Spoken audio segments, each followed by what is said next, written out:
स्वागत है सभी बच्चों का। आज फिर काफ़ी दिन बाद आमने सामने, और एक लाइन है मेरे पास जो खुद की मेरी लाइन में कहूँगा, जो मैं अपने लिए बोल रहा हूँ कि खुद को आजमाते आजमाते बदल जाएगी ज़िंदगी।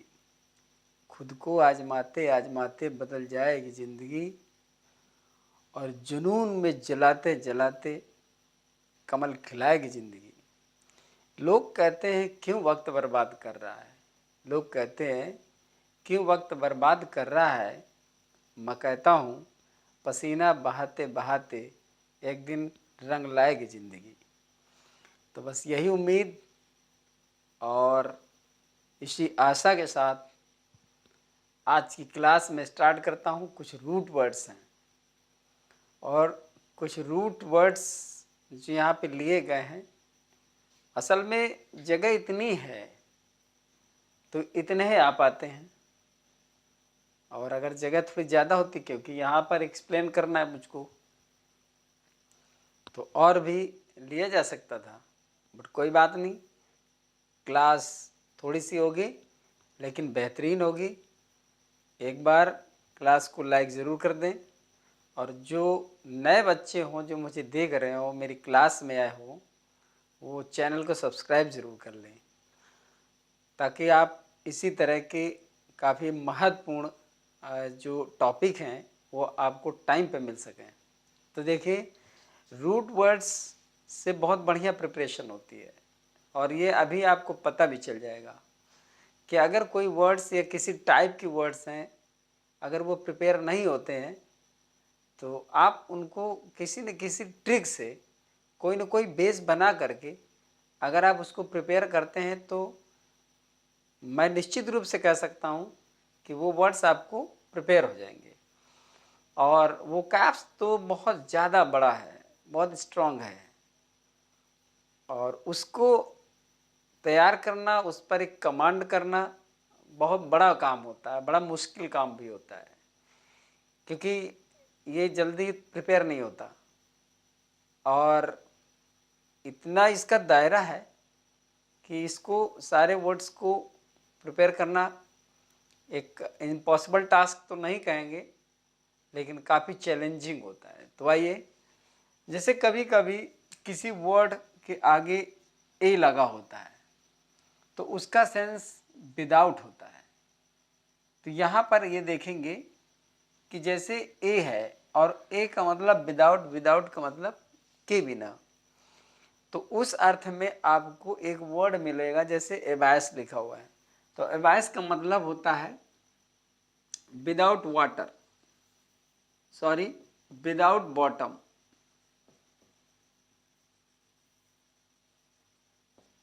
विदाउट बॉटम, अर्थात जिसकी तली नहीं होती है, या फिर कोई चीज़ बहुत गहरी होती है जिसकी बॉटम का मतलब अंदाज़ा लगाना मुश्किल हो।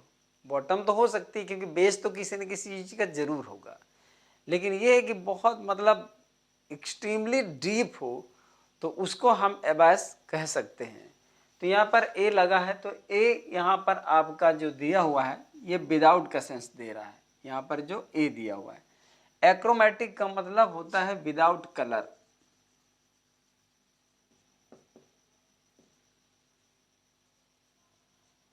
विदाउट कलर यानी जिसमें कोई रंग ना हो, उसको हम एक्रोमेटिक कहते हैं। तो यहाँ पर ए आपका विदाउट का सेंस दे रहा है। जैसे एनहाइड्रस लिखा हुआ है, तो इसका मतलब होता है आपका विदाउट वाटर, विदाउट वाटर अर्थात जिसमें पानी ना हो, पानी की कमी हो।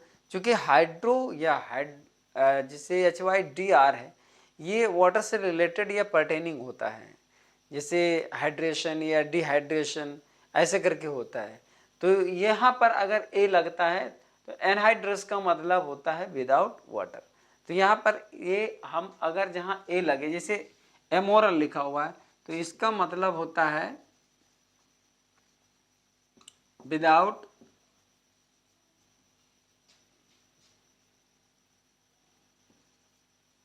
मोरल सेंस, अर्थात जिसमें कोई नैतिक सेंस ना हो, नैतिक भाव ना हो, उसको एमोरल कहते हैं, जिसकी हिंदी हम अनैतिक कह सकते हैं। तो विदाउट मोरल सेंस का मतलब हो गया आपका अनैतिक, तो उसको हम एमोरल कहते हैं। असेक्सुअल, विदाउट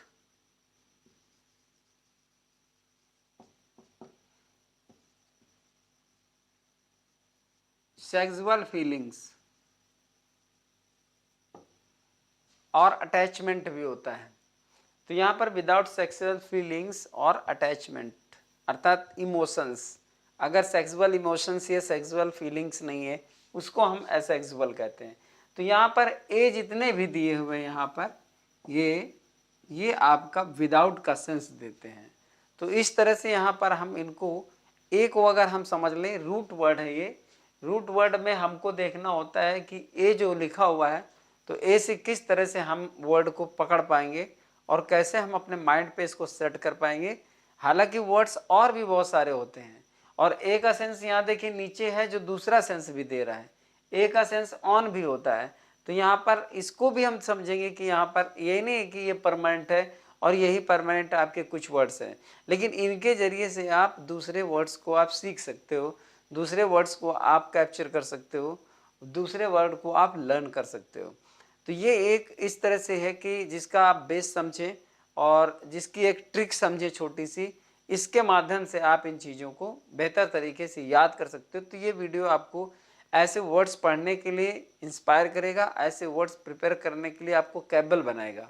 तो यहाँ से आप इन चीज़ों को बेहतर तरीके से आप लेकर खुद ही स्वयं आप सर्च कर सकते हो।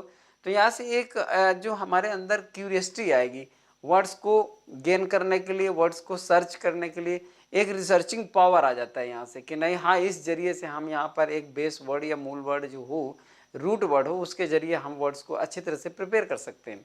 अब यहाँ पर ए का मतलब ऑन है, तो ए फायर माने होता है on fire.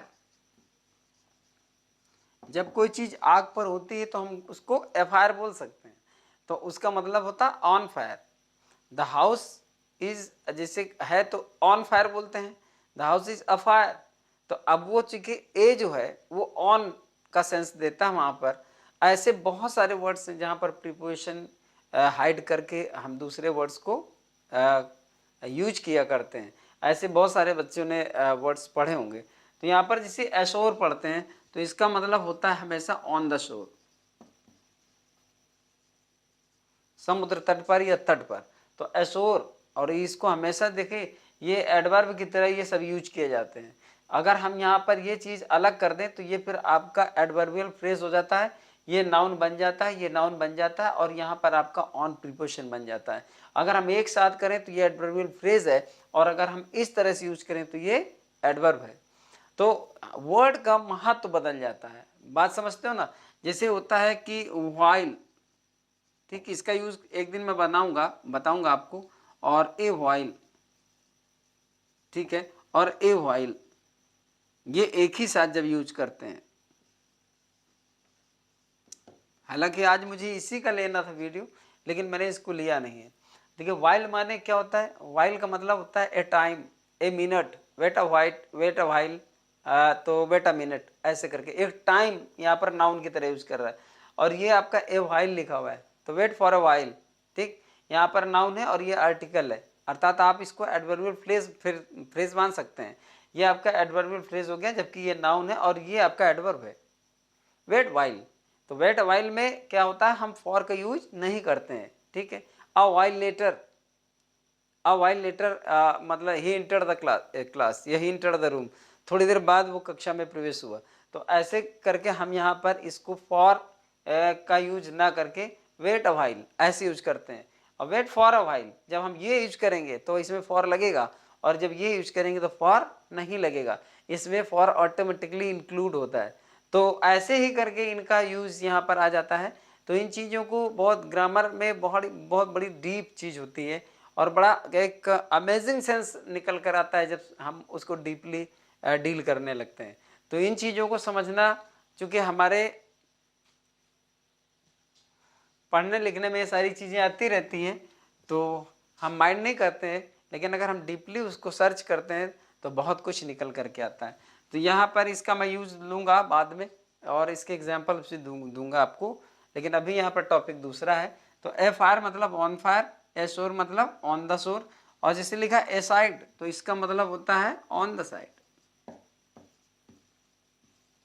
On the side.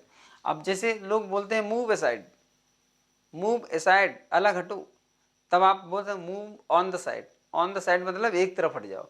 तो मूव असाइड ज़्यादा बोला जाता है और मूव ऑन द साइड ज़्यादा यूज़ में होता नहीं, लेकिन उस असाइड का मतलब ही होता है ऑन द साइड। तो इस तरह से आप इस यहाँ पे समझ सकते हो कि ए का जो अर्थ है आपका वो ऑन का भी अर्थ देता है। तो ए फायर ऑन फायर, और ए शोर ऑन द शोर, और ए साइड ऑन द साइड। अब चलते हैं एब की तरफ। एब आपका रूट वर्ड होगा जब, तो कभी ये नॉट का सेंस देगा। अब देखिए एब नॉर्मल, एब नॉर्मल का मतलब होता है नॉट नॉर्मल, ये नॉट का सेंस देता है। जो नॉर्मल नहीं होता उसको एब नॉर्मल बोलते हैं। तो यहाँ पर देखिए एब नॉर्मल, नॉट नॉर्मल होता है उसका मतलब, तो एब नॉर्मल बोला जाता है। तो एब यहाँ पर क्या सेंस दे रहा है, एब जो आपका दे रहा है यहाँ पे वो नॉट का सेंस दे रहा है। जैसे एबसेंट, तो यहाँ पर क्या हो जाएगा, नॉट प्रेजेंट, नॉट प्रेजेंट। जो प्रेजेंट नहीं होता है उसको एबसेंट बोला जाता है। तो यहाँ पर एब जो है नॉट का सेंस देता है, हालांकि रूट वर्ड है और इसका जो शेष भाग है वो उसके साथ जुड़कर के ही सही अर्थ देगा।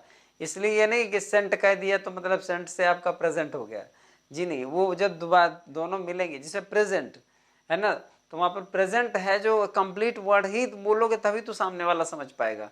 अगर सेंट बोल दिया और सेंट का मतलब आपने कह दिया कि नहीं प्रेजेंट होता है और एब माने नॉट होता है, तो नॉट प्रेजेंट होता है। लेकिन कंप्लीटली हम यूज किस तरह करते हैं ग्रामर में, किस तरह स्पीकिंग में यूज करते हैं, उसको हम कंप्लीट बोलेंगे तभी तो आदमी समझ पाएगा। बट ये है कि ये रूट वर्ड का स्टडी है कि इस तरह से अगर एब लगा होता है तो वो नॉट का अर्थ देता ही देता है। तो यहाँ पर एब्सेंट मतलब नॉट प्रेजेंट, और एब्रेशन लिखा हुआ है यहाँ पर, तो यहाँ पर मतलब होता है डिपार्चर,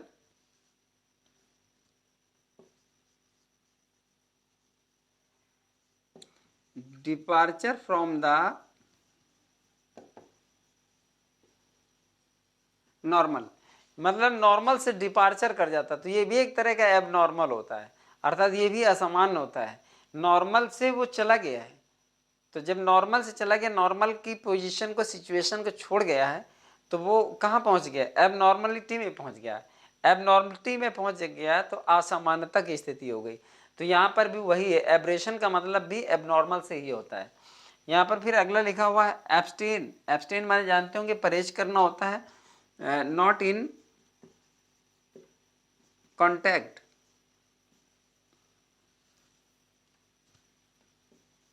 कॉन्टैक्ट या फिर आप टच कह सकते हैं, नॉट इन टच या नॉट इन कॉन्टैक्ट। और कॉन्टैक्ट का मतलब ये होता है कि किसी चीज़ के संपर्क में नहीं है, वो किसी चीज़ के टच में नहीं है, अर्थात उस चीज़ को वो टच नहीं करता है। तो नॉट इन टच या नॉट इन कॉन्टैक्ट, अब मतलब ये है कि उस चीज़ से वो दूर है। तो एब्सटेन का मतलब होता है परहेज करना, अर्थात उससे अपने आप को प्रिवेंट करके रखना, यानी रोक करके रखना। तो वही हुआ प्रिवेंशन, प्रिवेंशन का मतलब क्या होता है, परहेज। तो एब्सटेन वही होता है, एब्सटेन होता है, रिफ्रेन होता है, और इस तरह से यहाँ पर इसका यूज किया जाता है परहेज करने से। फिर इसके बाद देखिए ALG लिखा हुआ है, ALG का मतलब पेन से होता है। जैसे यहाँ न्यूरल्जिया लिखा हुआ है, तो यहाँ पर होता है पेन कॉज्ड बाई नर्व, अर्थात नसों या तंत्रिकाओं आदि का जो दर्द होता है उसको न्यूरोलजिया बोलते हैं। तो pain caused by nerve, nerve के माध्यम से, नसों या तंत्रिकाओं के माध्यम का जो दर्द होता है, उनसे होने वाला जो दर्द होता है, जो नर्व में हम पेन फील करते हैं, उसको न्यूरोलजिया बोलते हैं। तो यहाँ पर ALG आ रहा होगा, ALG जो पेन का मतलब जो है रूट वर्ड है ये। तो यहाँ ALG का मतलब पेन होता है। अगर जब भी ALG से रिलेटेड कोई वर्ड आ जाए, अब ये जरूरी नहीं होता कि वो पहले ही आए या लास्ट में, वो बीच में भी हो सकता है।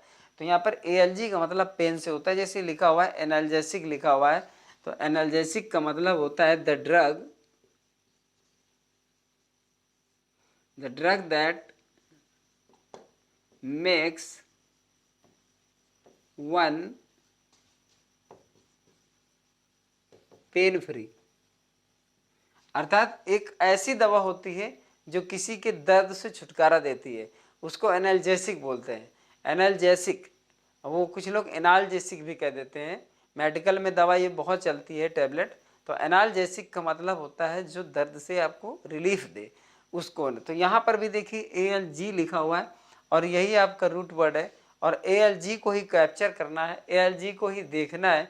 और जहाँ पर ALG आए तो वहाँ पर आप समझ लीजिए कि ये पेन से रिलेटेड कोई वर्ड है, और पेन से रिलेटेड वर्ड अगर होगा तो आपको दिए गए ऑप्शंस में आपको एक right word, correct word select करने में आपको बहुत ज़्यादा सुविधा रहेगी, आप बहुत ज़्यादा कन्वेंट रहेंगे। और यहाँ पर लिखा है नॉस्टैल्जिया, तो यहाँ पर भी देखिए ALG आ रहा है, तो इसका मतलब होता है एकिंग फॉर द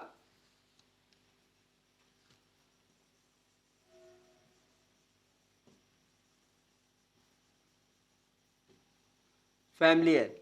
अर्थात नॉस्टैल्जिया का मतलब होता है पूर्व की घटनाओं में आप याद करना, अर्थात अपने जो पीछे की यादें हों उन पे खो जाना। तो जिस समय आप उसमें जाते हो तो काफ़ी इमोशनल हो जाते हो, और वो जो आपका पुरानी यादों का जो हल्का फुल्का दर्द होता है वो आपको फील होता है। तो बहुत ज़्यादा पुरानी घटनाओं को और अपने बचपन को या स्टूडेंट लाइफ को लेकर के जब आप उसमें गुम हो जाते हो तो एक अलग सा दर्द महसूस होता है, और बड़ा मतलब अजीब सा लगता है कि जब आप अपनी पुरानी घटनाओं में और पुरानी लाइफ में, पुरानी उम्र में जाकर आप जब खो जाते हो, तो वही है कि ना, वो उम्र, एक उम्र के बाद उम्र भर फिर उम्र में लौट के नहीं आती है। तो ऐसा कुछ कुछ लाइन मैंने कहीं पढ़ी थी, लिखा था। तो काफ़ी बड़ा ही रोचक लगता है जब आप पुरानी यादों में चले जाते हैं, उसको नॉस्टैल्जिया बोलते हैं। और नॉस्टैल्जिया का मतलब होता है एकिंग फॉर द फैमिलियर, अर्थात जिस चीज़ से आप गुजर चुके हैं वो चीज़ परिचित है और परिचित के लिए आपको दर्द हो रहा है, उसको नॉस्टैल्जिया कहते हैं। तो यहाँ पर ALG का भी मतलब आपका पेन से रिलेटेड है।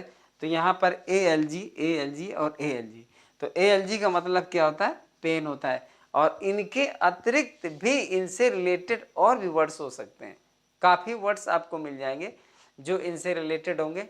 अब कोई एक्सेप्शनल कोई वर्ड मिले जिसका यहाँ पर वो मैच ना करता हो, ये बात एक अलग है।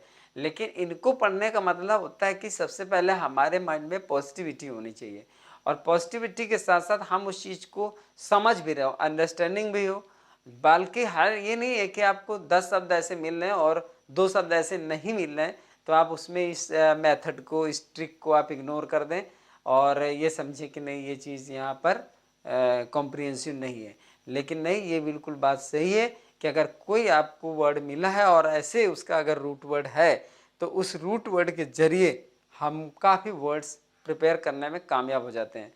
तो फिर मिलते हैं आपको एक अगले नए वीडियो में इसी तरह के जो क्लास में आपको थोड़ा सा कुछ न कुछ नॉलेज ज़रूर देगा और आपकी लाइफ में वो नॉलेज बहुत ज़्यादा यूज़फुल होगा। तो फिर अब क्या कहूँ, यही कहूँगा कि लास्ट में आप अगर ना किए हो तो वीडियो को लाइक ज़रूर कर दें और चैनल को एक बार सब्सक्राइब ज़रूर कर लें। तो मिलते हैं फिर इसी तरह के छोटे से और महत्वपूर्ण वीडियो में। सब्सक्राइब ज़रूर करिएगा, चैनल को देखते रहिए। सभी को एक बार वीडियो देखने के लिए, ये मेरी क्लास देखने के लिए बहुत बहुत धन्यवाद। जय हिंद, जय भारत।